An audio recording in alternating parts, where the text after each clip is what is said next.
Hello everyone, welcome to my channel. मेरा नाम है सुदर्शन कुमार और आज हम लोग फंक्शंस का एक नया ग्राफ के बारे में पढ़ेंगे, ग्रेटेस्ट इंटीजर फंक्शन। चलिए देखते हैं क्या होता है greatest integer function.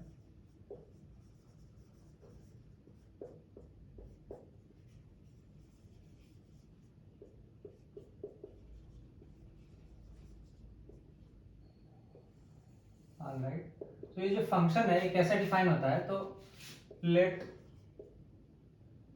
F be a function from real number to real number defined by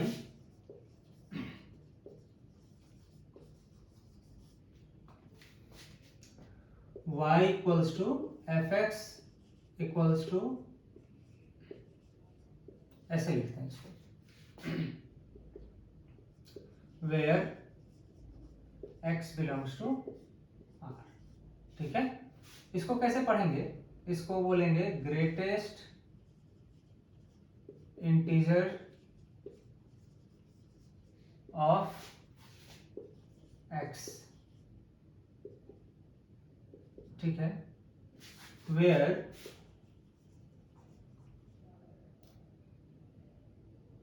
this function assumes the value of greatest integer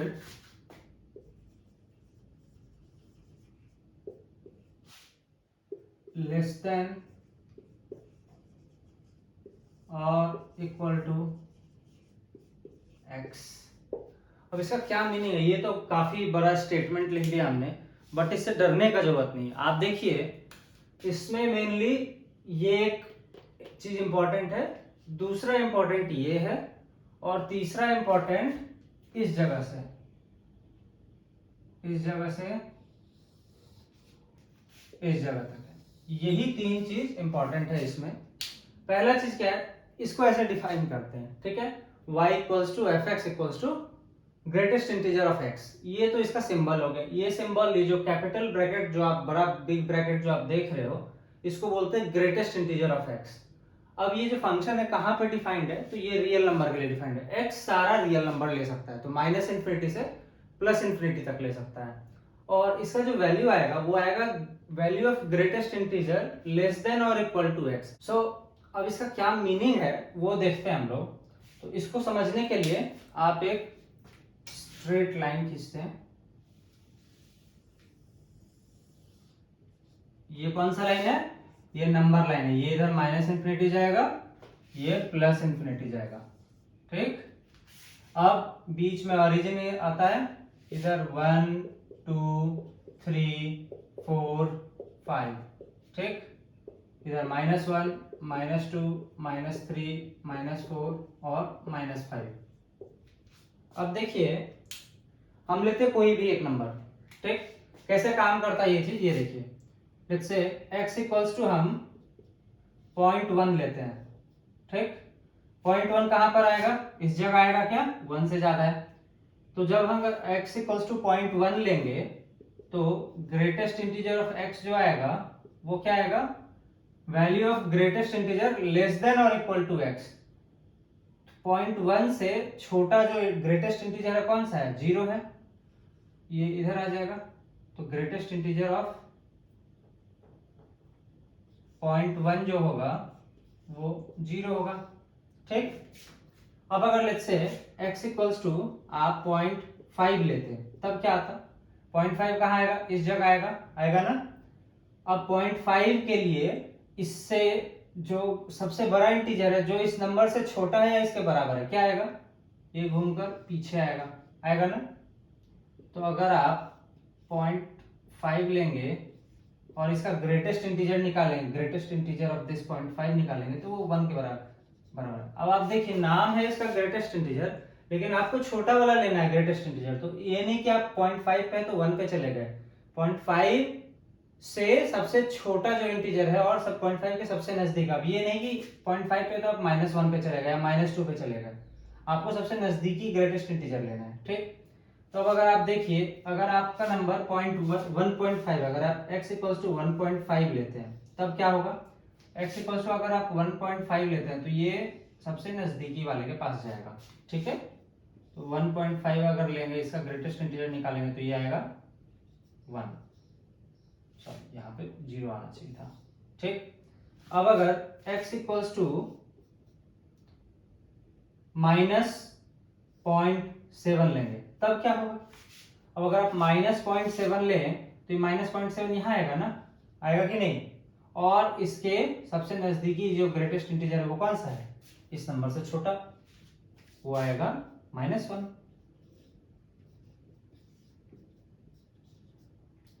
एक बार और देखते हैं, अगर x इक्वल्स टू -2 रहा तब क्या होगा। अब अगर -2 है तो ये तो खुद एक इंटीजर है ना, अब ये पीछे नहीं जाएगा, अब ये अपनी जगह रह जाएगा। तो अगर x इक्वल्स टू -2 आप ले रहे हैं तो -2 का ग्रेटेस्ट इंटीजर निकालिएगा तो ये -2 के बराबर ही रहेगा, ठीक। एक दो नंबर और लेते हैं, अगर हम x इक्वल्स टू 3 लेते हैं तब ग्रेटेस्ट इंटीजर ऑफ 3 क्या आएगा। ये 3 तो खुद एक इंटीजर है, ये इसी जगह रह जाएगा, है ना। तो ग्रेटेस्ट इंटीजर ऑफ 3 जो होगा वो 3 के बराबर होगा, ठीक।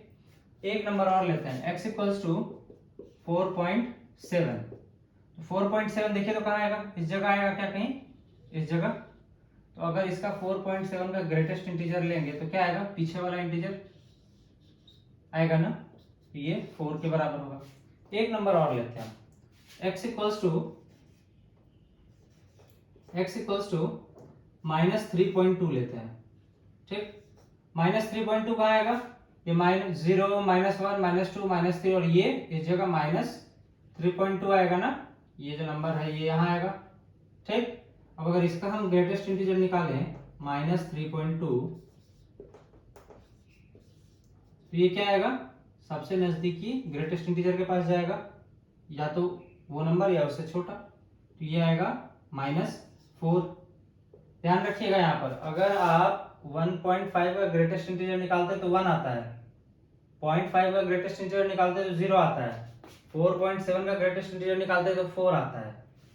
इस जगह से पीछे आ रहा है, इस जगह से पीछे आ रहा है, इस जगह से पीछे आ रहा है, लोग कई बार ध्यान नहीं देते हैं और -2.6 का ग्रेटेस्ट इंटीजर जल्दी जल्दी में -2 लिख देते हैं, ये गलत है, ध्यान रखिएगा ये गलत है। -2.6 इस जगह है ना, इसका अगर आप ग्रेटेस्ट इंटीजर निकालेगा तो ये पीछे आएगा ना कि आगे चला जाएगा। अगर आप -2 लिखते हैं तो ये आगे जा रहा है, ये गलत हो जाएगा, आपको पीछे की तरफ जाना है, ठीक है। तो आपको -3 पे लेके आना है, ठीक। तो इसका सही आंसर क्या होगा, -2.6 का ग्रेटेस्ट इंटीजर -3, ठीक है। तो ये रहा पिक्चोरियल प्रेजेंटेशन। लेकिन इसको अगर हम लिखना चाहें तो आप देखिए तो कैसे लिखेंगे।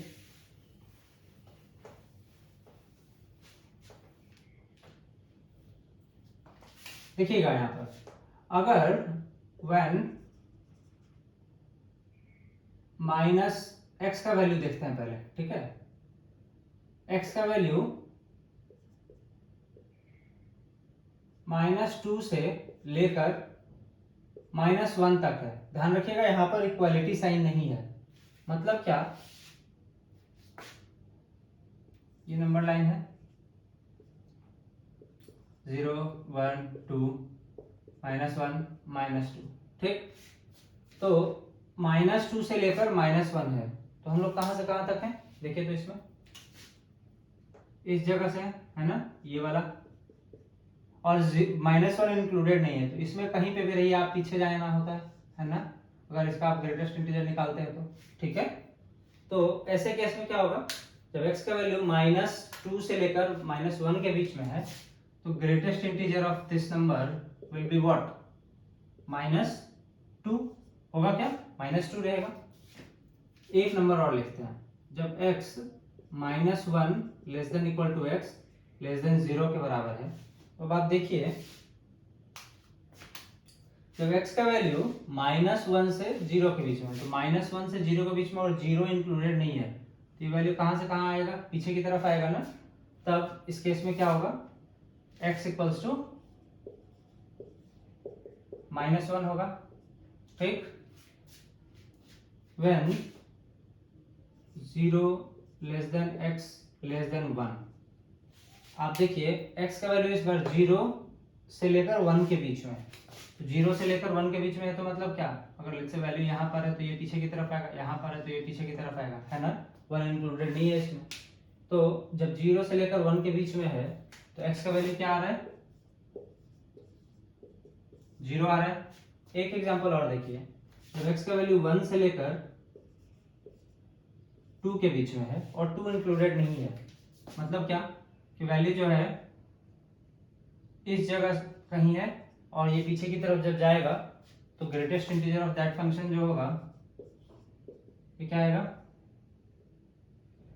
1 आएगा ना, ठीक है। तो ये तो रहा वैल्यूज, जब इसके बीच में रहा तो ग्रेटेस्ट इंटीजर का वैल्यू कितना आएगा, जब इसके बीच में रहा तो -1 आएगा, इसके बीच में रहा तो 0 आएगा। अब इसी चीज को अगर हम प्लॉट करना चाहें तो देखिए, तो प्लॉट कैसे करेंगे,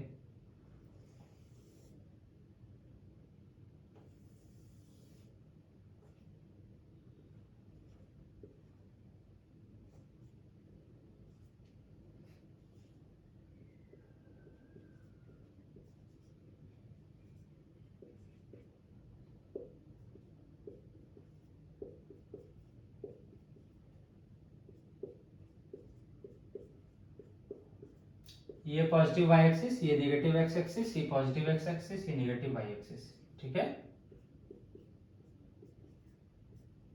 ऑलराइट, अब देखिए हम स्टार्ट करते हैं इसी से। जब x का वैल्यू -2 से -1 के बीच में है, x का वैल्यू -2 से -1 के बीच में है, तो y का ये जो y है, y equals to integer function of x, ये सारे y के वैल्यू हैं, याद रखिए। क्यों, क्योंकि हमने यहाँ पर y equals to fx define किया था, y equal to fx equals to greatest integer of x, ठीक। जब x का वैल्यू -2 से -1 के बीच में, मतलब यहाँ से यहाँ के बीच में है, तो ग्रेटेस्ट इंटीजर y का वैल्यू कितना आ रहा है, -2। ये -2 यहाँ पे आप देखिए तो ऐसा होगा क्या, और यहाँ पर ये ओपन है, ध्यान रखिएगा ये ओपन है। तो जब x का वैल्यू, ये देखिए यहाँ से, है ना, ठीक, जब x का वैल्यू -2 से -1 के बीच में और -1 इंक्लूडेड नहीं है तो y का वैल्यू -2 है, ठीक है। जब x का वैल्यू -1 से 0 के बीच में है, तो -1 से 0 के बीच में है तो y का वैल्यू क्या है, -1। जब -1 से 0 के बीच में है तो ये कैसा आएगा, ये ऐसा आएगा, ठीक है। जब x का वैल्यू 0 से 1 के बीच में है, तो 0 से 1 के बीच में मतलब इस जगह है, 0 से 1 के बीच में, तो y का वैल्यू 0 है। जहां पे भी x का वैल्यू 0 से 1 के बीच में रहेगा, सारा का वैल्यू 0 रहेगा, और यहाँ पर ये ओपन रहेगा, क्यों, क्योंकि 1 पे ये फंक्शन डिफाइन नहीं है, ये 1 पे डिफाइन नहीं है, ठीक। जब x का वैल्यू 1 से 2 के बीच में रहेगा, तो 1 से 2 के बीच में रहेगा तो क्या है, इस जगह से इस जगह के बीच में, तो y का वैल्यू क्या है, 1 है। ये यहाँ से लेके यहाँ तक आएगा, आएगा कि नहीं, ठीक। तो जब ये यहाँ से यहाँ के बीच में डिफाइन है तो y का वैल्यू 1 के बराबर है, और 2 पे कोई भी वैल्यू नहीं है, क्यों, क्योंकि इस जगह पे x ही डिफाइन नहीं है, ठीक है। तो आपको देखिए, तो इस सीढ़ी जैसा लग रहा है क्या, ये एक सीढ़ी, ये दूसरा सीढ़ी, ये तीसरा सीढ़ी, ये चौथा सीढ़ी, तो इसको स्टेप फंक्शन भी बोलते हैं, ठीक है। इसी वजह से इसको स्टेप फंक्शन भी बोलते हैं। तो अब ये देखते हैं हम लोग कि फंक्शन है भी या नहीं। हमने स्टार्टिंग में तो पहले ही डिफाइन कर दिया था कि एक फंक्शन है, बट है या नहीं इसको चेक करने का एक स्मॉल ट्रिक बताया था हमने क्या बताया था आपको, कि एक पैरेलल लाइन खींचना है y एक्सिस के अलोंग और देखना है कि वो कितनी बार काटता है उस फंक्शन को। चलिए इस जगह एक बार रन पैरेलल लाइन खींच कर देखते हैं।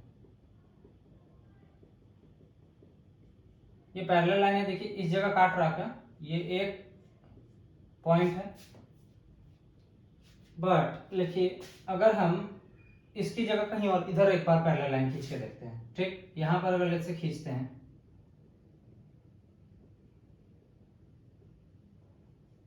आप बोलेंगे दो जगह काट रहा है, एक यहाँ एक यहाँ, ये तो फंक्शन नहीं हुआ। लेकिन आप ध्यान दीजिए कि यहाँ पर तो कोई वैल्यू है नहीं, ये ओपन है, तो ये कट नहीं कर रहा है इस जगह, तो वैल्यू यहीं तक था, इसी जगह तक था। इसके बाद जो ओपन बनाया है हमने ना, ओपन सर्कल, उस पर वैल्यू है ही नहीं, वैल्यू सिर्फ इस जगह पे, तो इस जगह कट कर रहा है। यहाँ पे एक पॉइंट है आपका, इस जगह पे कोई पॉइंट नहीं है। तो आप देखिए कोई भी पैरेलल लाइन खींचेगा, कहीं पे भी खींचेगा, तो सिर्फ एक जगह काट रहा होगा। अगर एक जगह काट रहा है मतलब क्या, ये शॉर्टकट ट्रिक था चेक करने का कि ये फंक्शन है या नहीं। तो हम लोगों ने ढेर सारे फंक्शंस कवर कर लिए। मैं एक बार ना शॉर्ट में सारे फंक्शंस का ग्राफ बनाता हूं आपको।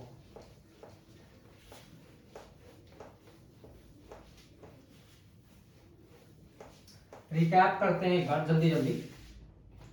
पहला फंक्शन क्या बनाया था, y इक्वल्स टू एक्स का। y इक्वल्स टू एक्स का ग्राफ कैसा होता है, ये ऐसा लाइन 45 डिग्री पे, सॉरी 45 डिग्री पे ये ऐसा लाइन, ये y इक्वल्स टू एक्स का ग्राफ है। फिर हमने क्या किया था, y इक्वल्स टू c का भी एक ग्राफ बनाया था, है ना, तो y इक्वल्स टू c का ग्राफ हो गया ये। फिर हमने क्या किया था, y equals to X square का प्लॉट किया था।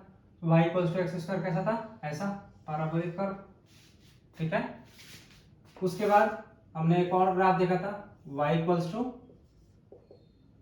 एक्स क्यूब का, इसमें ये ऐसे बनता है, ठीक है। फिर हमने y इक्वल्स टू 1/x भी देखा था। अब 1/x है तो इसमें x not equal to 0, x 0 के लिए डिफाइंड ही नहीं है। इसका प्लॉट देखेंगे तो कैसा बनेगा, ऐसा, ऑलराइट। इसके बाद हमने क्या देखा था, y equals to mod x के लिए, मॉड x का प्लॉट कैसा होता है, वी शेप्ड होता है ना, याद कीजिए, मॉड x का प्लॉट वी शेप्ड होता है, ठीक। देन हमने y equals to greatest integer of x किया था। ग्रेटेस्ट इंटीजर ऑफ x कैसा होता है, तो ये इस जगह आएगा, ये इस जगह आएगा, ये इस जगह आएगा, तो ये सीढ़ी जैसा है, इसलिए इसको स्टेप फंक्शन भी बोलते हैं, ठीक। उसके बाद एक और बनाया था हमने, y equals to signum function of x किया था हमने, when x not equal to 0, और 0 रहता है ये जब x इक्वल्स टू 0 रहता है। इसका प्लॉट कैसे होगा, ठीक है, तो ये सिर्फ 3 वैल्यू लेगा, क्या 0 पे 0 रहेगा, और यहाँ पे ओपन ब्रैकेट, और यहाँ पर ओपन ब्रैकेट, है ना। तो ये हमने 3 3 6 2 8 प्लॉट कर लिया यहाँ पर। तो बेसिकली ये बहुत बेसिक्स प्लॉट है। अभी तक हम लोग 8 प्लॉट देख चुके हैं। अब इसके अलावा अभी एक चीज और बचा हुआ है, अलजेब्रा ऑफ फंक्शंस। तो उसमें क्या है कि 2 डिफरेंट फंक्शन का एडिशन, सब्ट्रैक्शन, मल्टीप्लिकेशन, डिवीजन, ये सब भी देखेंगे। तो इस वीडियो के लिए भी इतना ही, अगले वीडियो में मिलते हैं और अलजेब्रा ऑफ फंक्शंस के बारे में देखते हैं, ठीक है। Thank you.